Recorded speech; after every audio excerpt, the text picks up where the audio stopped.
I've been thinking a little bit today about how the world says that all of your desires are good and you will only be satisfied if you fulfill them. So if you have something, you want something, you desire something to be your true authentic self, you should go pursue it. And what's interesting is that even people who believe that, and a lot of people believe that in these days, no one actually believes that. I mean, I know this is a cliche example, but for example, we all know that just because a child wants something doesn't mean that you should always give it to them.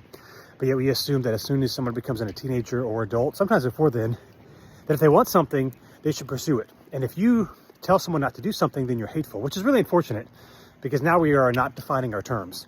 It is not hateful to disagree with somebody or to say, hey, that's not good for you. You can be hateful in how you talk to somebody and how you treat them, but we're not hateful just because we disagree.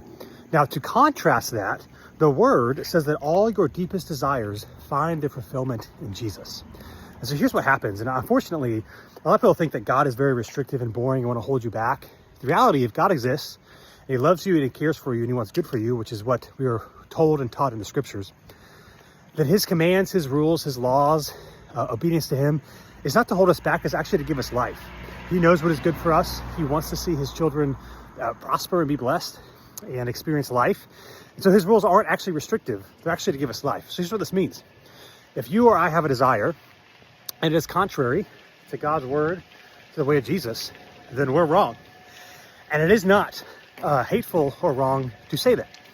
If you want to be fulfilled in life, then you should follow the way of the Creator, follow the way of Jesus. And if you want to be unfulfilled in life, then you should follow each and every desire that you have, even if it's not good for you, even if it leads to your death or to destruction or to depression or to addiction. Again, the world says that all of your desires are good. The word says if there's a contradiction between some of your desires and what Jesus taught in the way of God, if you want to experience true life, you got to go with Jesus.